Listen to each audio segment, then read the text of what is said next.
Have you got calculations then on operating cost, which I assume the 387 billion that Tanya Plibersek is talking about takes into account?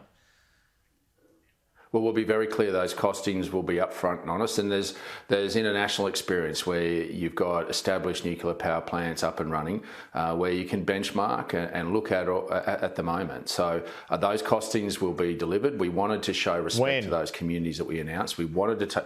Well before the election. And this is a significant change in policy that the Nationals and Liberals are bringing. And we want to take the Australian people on that journey with us. We want to be honest about that. And I think it was firstly starting that 2.5-year consultation process with those communities in making sure they understood. And then the next phase will be the delivery of those costings and what our energy mix will look like, not putting all our energy eggs in one basket.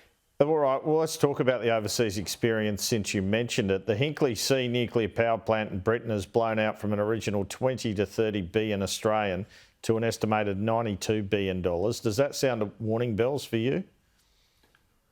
Well, we'll learn from international experience, but that's why we haven't been the first ones to go down this path. And what we will do is draw on the international experience as well, where it has been successful, like in the United Arab Emirates, and making sure that we partner with those that have the expertise, like Hitachi, Westinghouse, to have a partnership in the construction operation to give confidence. But Australians will own this, and the Australian government will oversight this by having that ownership structure, and that's the common sense solution that we'll have. But again, there is an upfront cost, but we'll be upfront and clear about what that upfront cost is.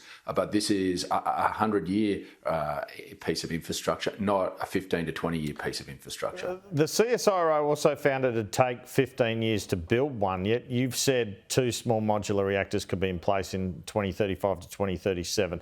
Isn't that a bit optimistic?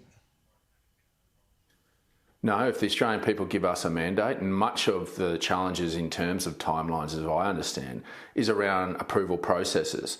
Now, that's why it's important that the Australian people own this, and the Australian government is their proxy in managing and operating and building and construction. And that's why we want to work constructively with the states, but we will use powers if we have to, but we don't want to. We want to be able to say to the state premiers, the people of Australia have given us a clear direction. They expect political leadership from all levels. They expect us all to work together and to get on with the job. And that's where day one, we'll be sitting down and starting that. And that's why we've started that journey in consultation well before with those communities. And then the next phase will be after the election of a Dutton and Littleproud government, that we start that process immediately. And we expect the premiers to be cooperative with that. In this announcement, you could have announced 1 or 2 nuclear power plants on 7 sites, but you went the whole box and dice, 7 power plants, 1 in each mainland state. Why?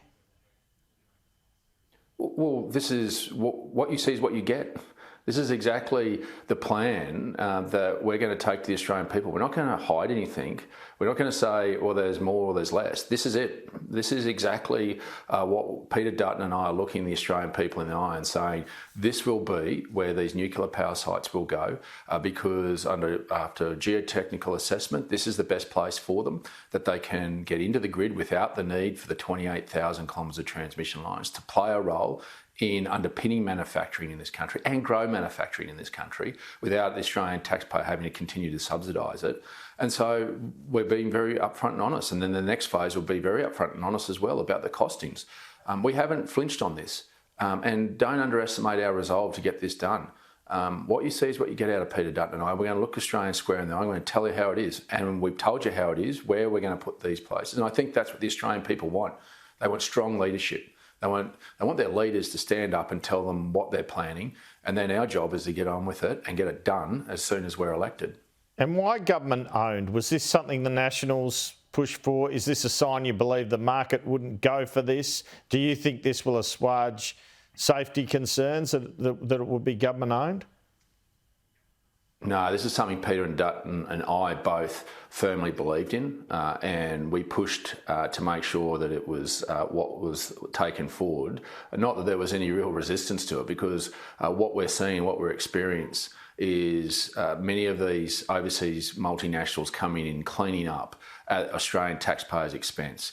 but we wanted to leave a legacy, particularly with a nuclear-powered site, that could give even greater comfort that the Australian people would own it, but also their government would operate it and make sure there was no corners cut, even though we are very confident in the technology. We're about to put our submariners, we're going to sleep our submariners next to these reactors in a pressurised submarine hundreds of metres underneath the sea. So we have no issues on the confidence of this technology, but we felt it important that there should be a dividend, there should be a legacy for future Australians to enjoy, not multinationals from overseas coming in and cleaning up and going home.